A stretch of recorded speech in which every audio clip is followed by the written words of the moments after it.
Hi everyone, welcome back to the US CPA classes for regulation exam. In this particular video, I'll be walking you through in detail about federal taxation of property transaction, and we'll be covering the topic include capital assets, category of capital gain, category of capital loss on assets, capitalization of repair rule, startup and organization cost. We'll do some practice question and then we jump onto the division of real property. So a lot of topic we'll be covering in this video. So let's dive into to understand more in detail. Go through this. Let us go through this property, plant and equipment part. There are two pieces to it. One is tangible property, so which we were discussing earlier. Tangible property is of two types: real property or personal property. And the next category is intangible, which will be coming. So on intangible, there is no depreciation. On intangible, it is an amortization of expenses. So that will be coming. That will be coming in some time. Sure, sure. Right? Clear, everyone? Anyone have similar doubt? So far, so good? Okay. So if anyone purchase this item, then it will be capitalized capital asset as intangible asset, not real asset, not personal asset. These all are intangible assets. Next is US government publication received from the government other than by purchase at a price that is offered for sale to the public. Next is certain commodity derivative. Derivatives are not being part of fixed assets. Those are considered as instrument. Hedging transaction is also considered as instrument, and ordinary supply used in the trade or business. That means your routine supplies is not part of capital asset, right? And on capital asset, it may result either into a capital gain or loss, or in US, like Mark, this is different in US compared to India, or it may result into ordinary gain or loss, right? So we will be discussing 4 sections together. You can write. Shambhu, you are saying something? Yes, Shambhu? sir. No. I forgot to mute. I just No worries. Here, where we have written ordinary gain and loss, I request you to note it down 4 sections, which we'll be studying together, which is section 1231.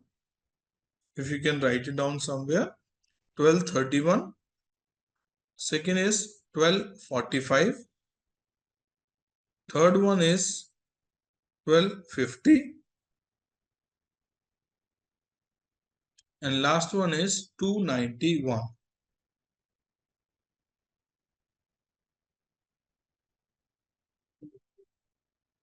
Right? So these 4 sections cover when capital asset may result into. Can you repeat?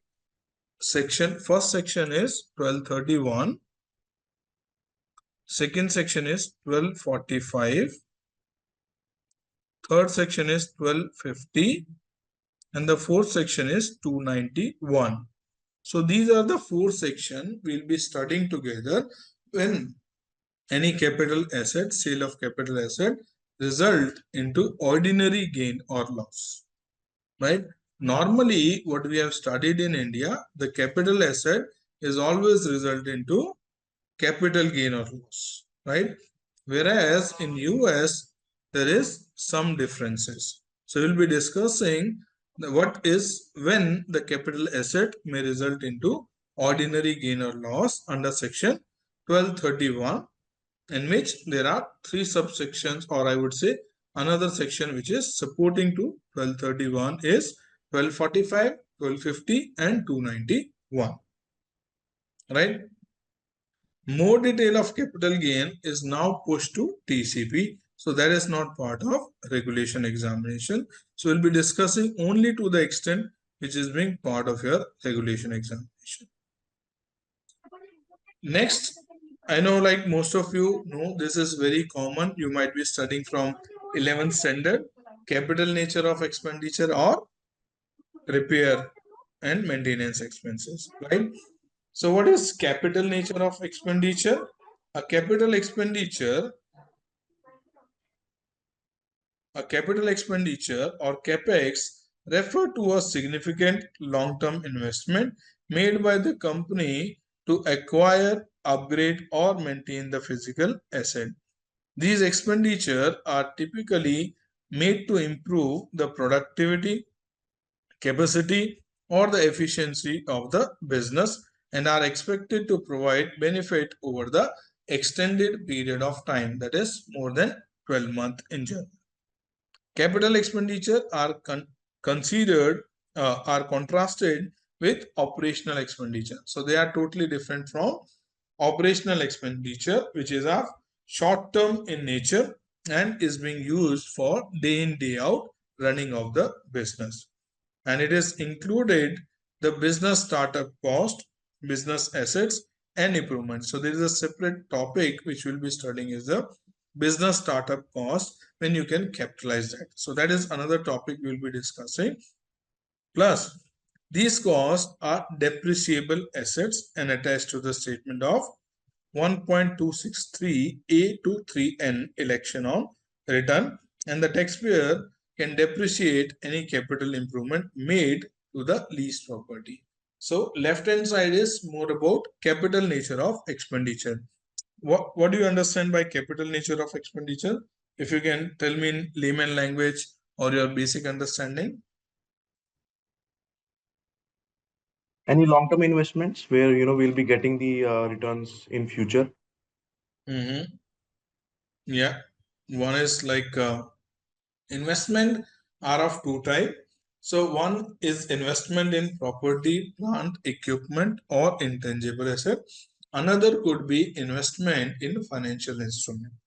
Here we are talking about the property, plant, and equipment or intangible. Right? Anyone else would like to add?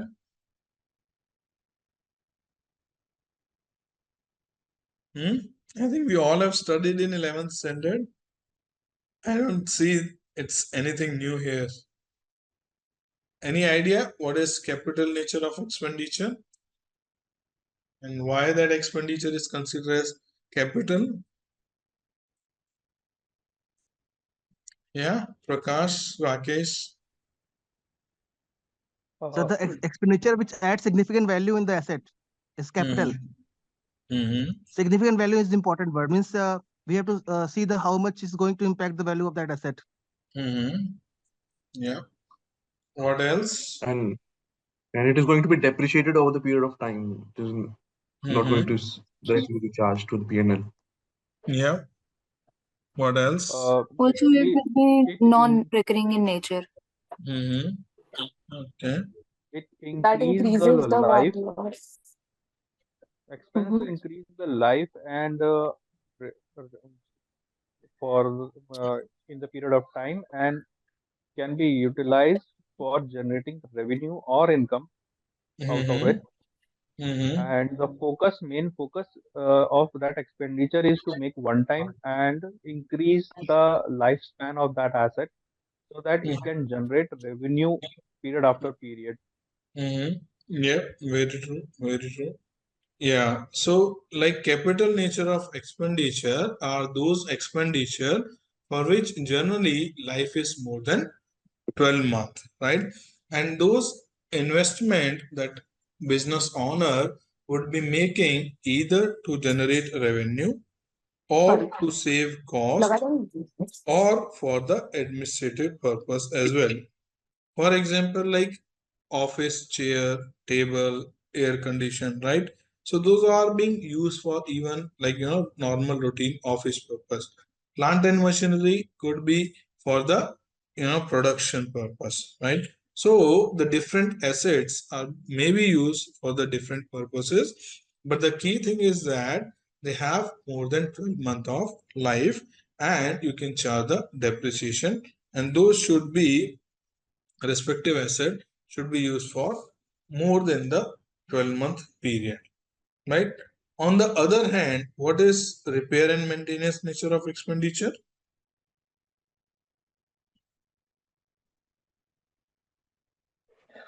Recurring in nature. Operational expenses. For Basically, example, the intent is to basically the intent of making that expense is to bring that asset in a usable working, condition, yeah, working working condition or condition. usable condition. Yes, absolutely right. So the repair and maintenance expenses which we are incurring on the asset, so that asset should be used for the expected purpose in the fashion it has been desired, right? So the repair expense refer to the cost incurred by the business to restore a property or asset to its operational condition without significantly increase in the value or extending its useful life. These expenses are considered to be part of day-to-day maintenance and upkeeping the assets and are typically deductible as operation expense in the year they are incurred. So we will not be charging depreciation on repair and maintenance kind of expenditure, right? Unlike the capital expenditure, which involve a significant improvement or addition to the asset and are capitalized, and repair and maintenance expense are treated as current period expenses, right? So this is the difference between repair and maintenance expense and capital nature of expenditure, right? Any doubt? I think like this is very similar what you have studied in school days or college days, so nothing new. But still, anyone have any doubt or anyone like to add any experience, would like to share any experience? So you all are more than welcome to share your experience with rest of the people.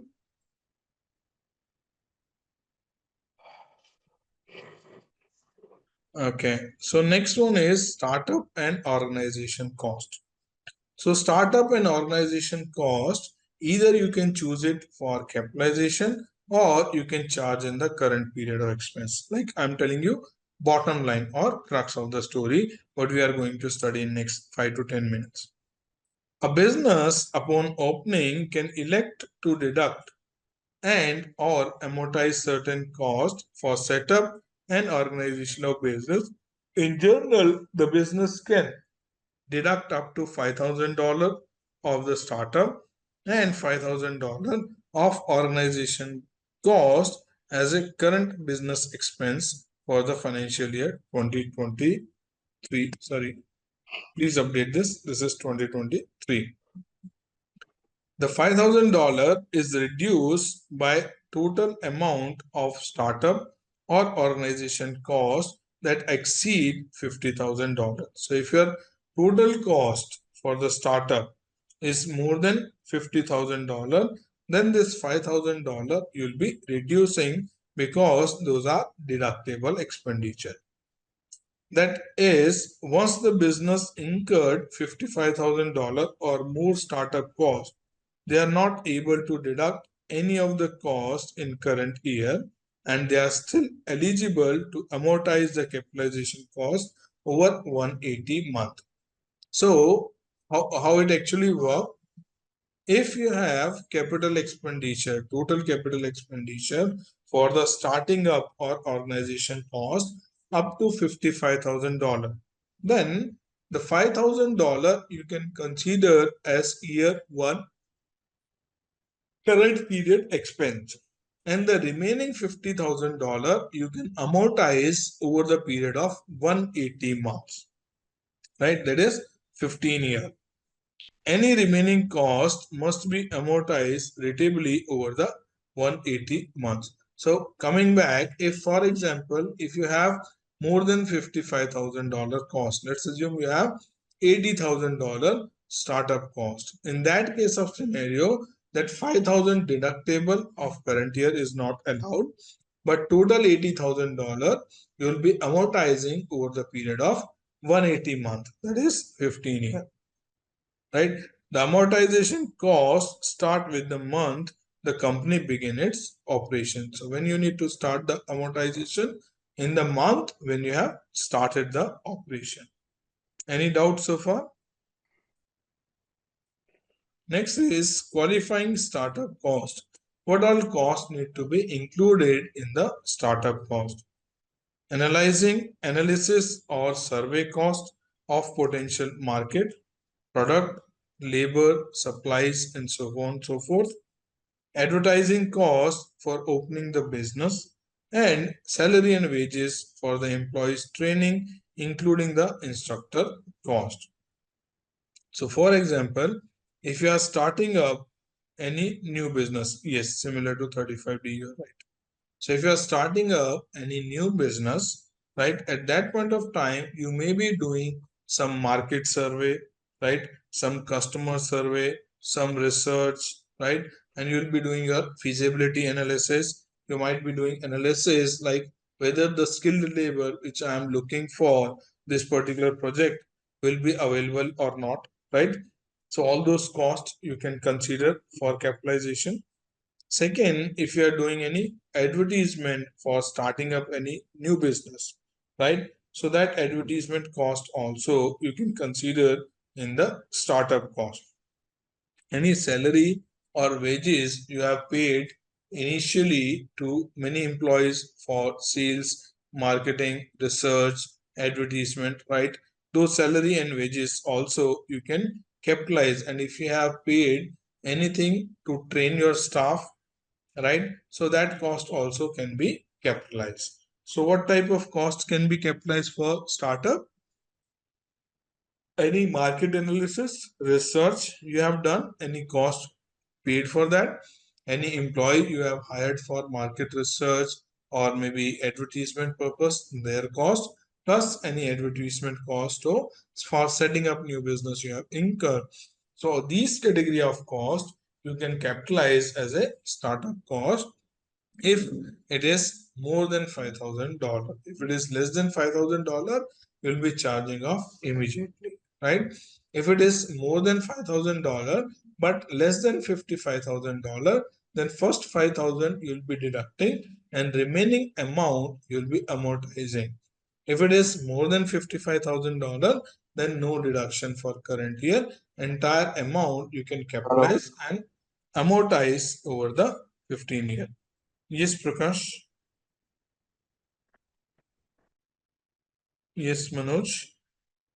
Sorry, sir, I don't know. It may be a premature question, but still, there's two things. First, what is the definition of startup?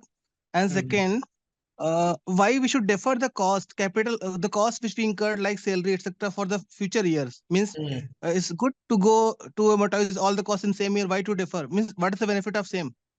Yeah, very good and very practical question, I think, Manoj. And this is not immature. I would say it's a more mature question, which probably like many other students might not have appreciated or think, like based on your thought process. One thing is startup cost. First question is startup cost. Startup cost including starting up any new business, starting up any new product line, starting up any new vertical, starting up any new service line. So all these category of cost can be considered into the startup cost, right? For that, if you are making any research, survey, market research, advertisement initially, so those costs you can capitalize. First question is that. Second question which you have, why do I capitalize, why not expense off? Right? Clear, Manoj? Hope I expect Yeah. So what is understand. startup? Also, one of the question. What is startup? Startups is like same way, same definition how we have in India. So any, like I think I made it clear. Startup cost, two things. What is startup is another question. What is startup cost is another question, right? Startup I have is the startup. I have the yeah, question of a startup. What is startup? yeah. India, we Startup. have the company which has the period of 10 years is startup only. After 10 years, it can't be startup. Yes, yes, yes, yes, yes. So same. Now starting up of new business with new idea, new innovation is comes under the definition of startup. Yes, you're right. Second question, extended question for that is what all things to be considered for the startup cost that I have addressed. Now another question which you have, why do we capitalize, why not expense off, right? So this is optional, right? You can consider to expense off in year one. That is also your choice. If you wanted to capitalize, then these are the formula to capitalize. So both options are available. Now, extending to your question, why do I choose to capitalize and why do I choose for expense of? That can be the tax planning based on the projections and expectation of the respective organization. If the respective organization feel that over the period of time they have more and more taxable income, so as a tax advisor we will advise them they should capitalize so that in future they can take more and more tax benefit of it, right, rather than expending in current year. Or it depends if company wants to go for a fundraising, right, which is like very common culture in United States of America, and now it has been grown the similar culture in India also, right? So what is the benefit of expending off? That will be, like your negative profit and loss accounts, which investor may not appreciate or may have apprehension investing on you. It's better to capitalize and amortize over the period of time, right? It depends on situation to situation, organization to organization. Make sense? Yes. One more thing regarding salary cost. Is it material that whether it's going to do some research and development type work, or as any salary cost we can capitalize here? No, I think the topic which they have mentioned is for like advertisement and market research before starting up the business, right? So that may include some administrative salary also. If you have like, you can say some administrator to manage the overall project manager. So those costs will also be included in it. And the training cost also, you can say inside trainer cost or any external trainer, or when you are setting up any plant machinery, generally like vendor also come for a training. So all these training costs are being included. Got it. Thank you, sir. Right, everyone? Sir, Yes, sir, please. I have a question. Mhm. Sir, like startup is defined by income tax department in India. So is there any definition by IRS on this? I need to check, but I have not seen specific definition. And maybe like last class, we have gone through this irs.gov. So maybe you can also Mm-hmm. explore and I can also explore, but I have not experienced any specific definition they have given. Whereas there is a definition of small business units, right? So that you can explore, which is considered as similar to startup. Yeah, Saloni, what's your question? Yeah, I just wanted to ask, like, for the startup, if that startup is having, $50,000 of expense, so they are, deducting $5,000, and after that they are amortizing it over the period of time. Is it like that?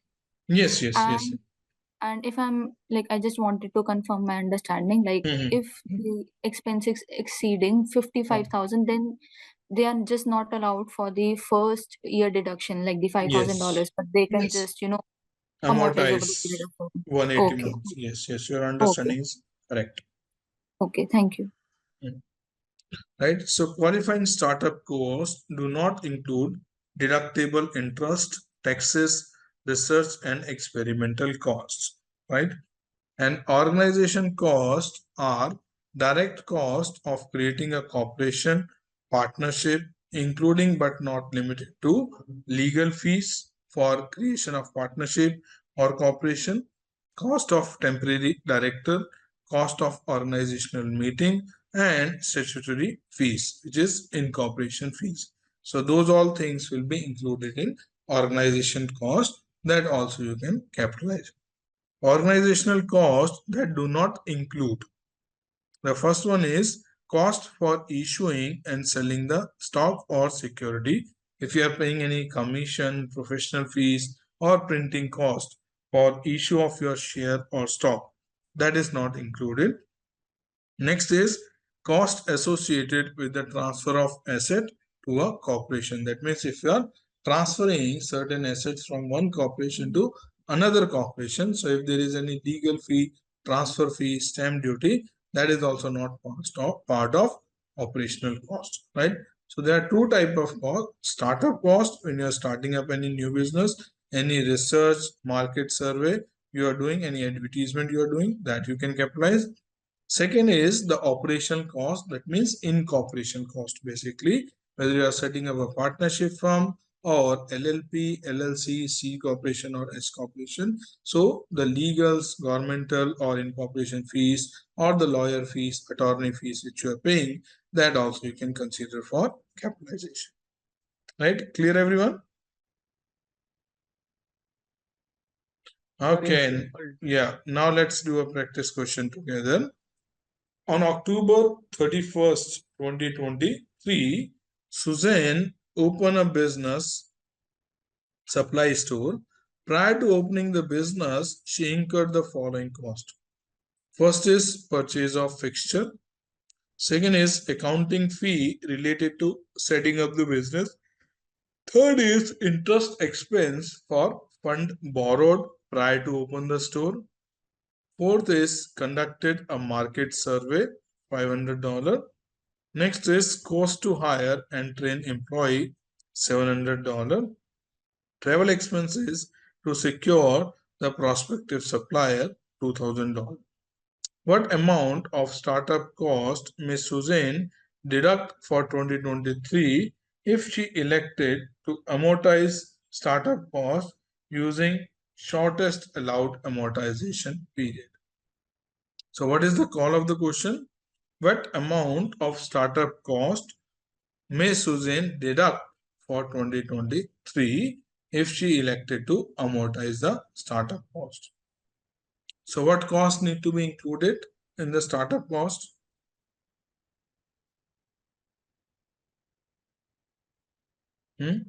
Is the purchase of fixed assets included? No. No, sir. No, sir. Right, that is not included. 4,500. Sir, $4,200. That we all know, but how? Sir, it's accounting fee. Interest cannot be included. Then cost of market survey, cost of hire and training employee, and the travel expense to secure supplier. Yes, right. So majorly, if you see market survey, training cost, acquiring the first supplier, and the accounting fee over here for setting up the business, right? So here, if you see qualifying operational cost is legal fee for creation of partnership or corporation. That means accounting fee for setting up the business is also being included here. Clear? Right, everyone? Okay, so next one is division of real property. So division of real property, as the name suggests, if you have any of your client have bigger piece of land, right? And then they are subdividing into the small pieces and wanted to sell those small pieces of land, right? If the subdivision is up to 4 pieces, right, sold to one buyer, if that piece of land subdivided and sold to one buyer, or the capital gain up to the sale of 5 lot in a year, when 6th lot is sold, 5% of the revenue from all the lots sold in that year is treated as ordinary income. So two things you need to keep in mind. For example, any of your client has, let's assume, 1 acre piece of land, right? So 1 acre piece of land, he or she has divided into, let's assume, 1000 square feet each. So there are 5000 square feet normally in 1 acre. So they have divided into 5 pieces, right? And that entire 5 pieces divided into 1000 square feet is being sold to one particular party, right? Then it will be considered as capital gain. If, let's assume, on that 1 acre piece of land, they have created the plotting and they have created like 20 plots of 200 square feet, let's assume, right? And they are selling to different party. So then it will not result into capital gain. It will result into ordinary income because it is your business now, right? Whereas if you see the second box here, capital gain up to the sale of 5 lot, up to the sale of 5 lot, it is treated as capital gain. But when the sixth lot is being sold, 5% of the revenue from all the lots sold of the year is treated as ordinary income, right? So this is how the treatment is different. It is neither completely ordinary business nor completely capital gain. So it is somewhere in between. Up to the 5 pieces of land, it is all your capital gain. But when you start selling the sixth and more pieces of land from the same land, right, then 5% of the revenue from all loads sold of that year would be considered as ordinary income. Normally, just for your reference purpose, the capital gain are generally taxed at lower rate, right? It is generally in a range of 10% to 15%, whereas the ordinary income is being taxed at slightly higher rate, normally around 20 to 25%. It depends on various slabs and other requirements, right? So that is the reason when you do like tax planning, or when any client do the tax planning, they see like how they can avail more and more benefit of capital gain so that their tax liability can be minimized, right? Again, it depends on situation to situation. If it is a business income, then you can claim additional expenditure also, right? So you need to evaluate case by case. There is no straight formula to it, right? Individual and S corporation dividing the real estate for sale may qualify for capital gain treatment if the following conditions apply. Therefore, as for C corporation, there is no separate treatment of capital gain or loss. For C corporation, it is always be treated as business income. Only for the individuals and S corporation, there is a capital gain treatment. Subdivider must not be a real estate dealer. Second is, no substantial improvement may be made to the lot sold.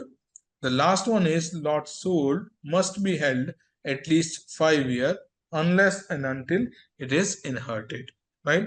Any doubt so far? Any question? Sir, can you please Yes. repeat this? Little confusing, this one.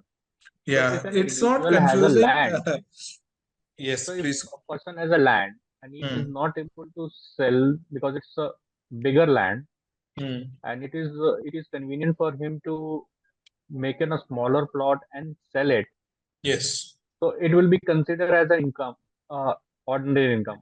If he sell the entire land in one go, it will be considered as a capital gain for him, right? Yeah, no, not absolutely right. I'll explain you. First, I'm Yeah. understanding your understanding so that I can explain what exactly it means. So help me share your understanding first, and then I'll explain it. So a very simple example that, see, I have Hmm. a bigger area, Yeah, okay, yeah. with, So with what me. you have I got in explained. inherent, Hmm. but when I try to sell it in one go, entire land, I couldn't find a buyer because its Yes. price is too high. Hmm. So I found it easier to sell it in a small lot because Hmm. like Yes. people can buy it for their home or Yes. business. So Hmm. I subdivided that land into 4 or 5 Hmm. pieces and then I sold it. So will Yes. it be considered as a business Hmm. because I have subdivided it, but Hmm. it's sold in one the same year, Hmm. or because I am doing it in a one time in my life? I'm not going to continue this kind of activity in future because I got it inherent. So Hmm. it will be still considered as an ordinary income, or it can Hmm. be considered as capital gain Yeah. for me because Yeah. I'm not going to be No, I continuing this plan. understood you. I understood your question. So two things, like I think I missed to start with, one particular thing. Normally, when I start teaching US taxation, is two things. Very first thing is the requirement of a mental model shift, right? So most of us, or almost everyone, have studied taxation in India, right? So we have certain concepts from the Indian income tax in our mind, and we try to correlate and connect those provision and those section with the tax laws of US. So first of all, like I request each one of us should unlearn the concept which we have studied in India and then relearn the new tax law of the United States of America. If we try to connect what we have studied, it should have been same way implemented in other part of the world, so it will not going to be possible because every country has their own tax law as per the requirement of their law of land as well as their people requirement, right? The first thing is the mental model shift is required, where we all need to unlearn certain concept which we have studied and open to relearn the new concept, because this is a different law of land, right? This is not India. Second important thing, what we all need to keep in mind, or what all we need to uplift our mental model, is that we are a US tax consultant, right? When you start believing that you are a US tax consultant and people are coming to take your advice are all US citizen or US resident, right? Then you would be in a better position to understand and absorb the concept. Now coming to your specific question, Rakesh, here this is the law of United States of America. First, we should not connect this with any of Indian concept. Now, what is the law of United States of America for division of real property is that if you are dividing the property in the small piece of plot, right, and you are selling it to one single buyer, then it will result into capital gain. First thing. Second thing, if you have divided the piece of land up to 5 pieces and even sold to the different customer, then also it will be treated as capital gain. But if you have divided the piece of land to more than 5 pieces and you are selling to more than 5 different customer, so up to first 5 sale, it is considered as capital gain. But from 6th sale onward, the entire revenue, 5% of the total revenue, would be considered as ordinary income. Right? Now, is it clear? Okay, sir. Okay. Yes, yes. Like, not specific to anyone. Humble request, don't take it personally, please. It is very No, sir. general I was tendency. Once again, let me basically finish. I was sure. Yeah. So because like I'm teaching US taxation to different part of the world, like every week you might be experiencing, you might be seeing like I'm visiting to the different places and teaching to many professor about the US taxation. So first fundamental thing is we all should be open to unlearn what we have studied and try to learn the way their law is. Yeah, you are saying something? Yes, sir. I was just trying to relate from the point of view, like whether this transaction is considered as a business income or Yes. not a business income. Yeah. So I'm ordinary not trying income to is relate it business. whether it's for Yes, yes. India. Yeah, I was not trying to relate whether it's an Indian law or other law. I'm Huh. just trying to relate Hmm. how when I'm going to advise Hmm. to my No, to the Rakesh, consultant, I appreciate you how are I'm going to asking. advise. Yeah, Yeah, Rakesh, I appreciate you are asking question. I am 100% sure the same question will be in the mind of almost everyone. To be very honest, right? That's the reason I specifically said, please don't take personally. This is a journal, like communication which I am making for everyone, so that I'm 100% sure the question which you, Shambhunath, Manoj sir, Saloni, you are asking, these questions are 100% relevant, and I'm sure whosoever is carefully studying this question will genuinely come into their mind. And I personally like appreciate that you are asking those questions and it is benefiting to everyone. Right? Any other question? Please do not hesitate in asking question. The classes are I to have take care of your questions only. I have one question. Yes, Saloni. Like when the I just wanted to ask, like, when the sixth lot is sold, so are we like, is it like we will be having the capital gain for the sixth one also, or will it Yes, all be counted, or all six, all six. all six will be having capital gain and also the 5% of the revenue Yes, as ordinary as an income? ordinary gain. Yes, absolutely right. Oh, okay, okay, okay. Yes, no, very good question. So here, if you see, demarcation is very much clear. 5% of the revenue can be considered as ordinary income. When it says ordinary income, it's your business income, right? Remaining will be treated as capital gain. Right? Clear, everyone? Sorry, sir. Again, I'm just coming back. So, like, there was 10 parts of the property been sold. All 10 parts, capital gain will also be calculated. Plus, from 6th, 7th, 8th, 9th, 10th property, there we have to segregate 5% also as an ordinary income. No, Rakesh. Here, if you are All selling, revenue. yeah, here, if you are selling more than 6, then the total revenue of all 10 plots, 5% of that will be your ordinary income, and except that, remaining gain will be your capital gain. For example, let's assume you have a piece of land. Let's assume, maybe you all can note it down an example. We can do it together. Let's assume you have a piece of land which you have purchased back in 2020 for $1 million, right? So you all can note it down an example. So for example, you have a piece of land which you have purchased for $1 million in 2020. Now in 2023, you have done the division of that piece of land into 10 pieces, right? And you are selling each piece for $200,000. So you are selling each piece for $200,000, right?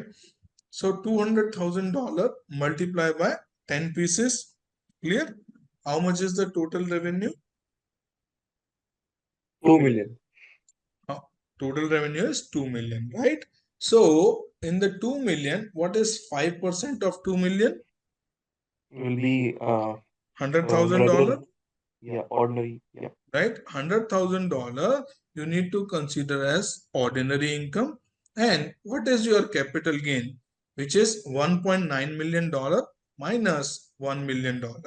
So $900,000 will be given a treatment of capital gain, and $100,000 will be given a treatment of ordinary income. Make Got it. sense? Yes. Yes, sir. Right, Saloni, everyone? Yes, sir. Yes. Yes, yes. Okay, let's do a practice question. Rose has the following transaction during the year. The sale of ABC stock, the basis was $400 and the sale price is $800, right? Basis means the cost at which you have purchased. Second line is commission paid to sell ABC stock was $50. That is your sales expenditure. Next is receive 200 extra share of DEF in the stock split and the fair market value is $800. So DEF company has a stock split and you receive extra 200 share, but the fair market value of the share which you had is $800. Next is decrease in the value of GHI mutual fund. So you have mutual fund of GHI and their fair market value has decreased by $600. Next is JKL stock declared worthless. That means now they have value 0 and the purchase price, the basis was $700, right? So what is the net gain or loss Rose will claim on her schedule D? So schedule D, if you remember, yes, last class we discussed, is a schedule for reporting the capital gain or loss. right? So what will be the gain or what will be the loss? The first transaction, sale of ACB stock for $800, right? Minus the commission paid. How much is it? 50. $50, Yeah. right? And then what was the basis? $400, right? So cost was $400. So what is the capital gain? Are you guys here with me? $350. $350. $350 is capital gain, right? Second transaction is you have received 200 share in stock split. So it will not add any value to it, right? It's only share which you have received. So that transaction, that line is, you can say, not required for capital gain calculation. The next is decrease in the value of mutual fund. So decrease in the value of mutual fund will not result into any capital gain or loss, right? The last one is JKL stock are declared worthless. That is a capital loss, right? How much is the loss? $700, 700. right? So $700 is a capital loss and $350 is a capital gain. So what is the net gain or loss? $350 loss. $350. So which option is correct? Third. 350 loss. 3 options. Right? Everyone on same page? Right? Yes, sir. So it is around 12:30. Maybe we can take a small break here. It's 12:35. So 15-minute break we can take. Sure, sir. Right? We can come back at 12:50 and then we will continue from here. Sure. Okay. Let's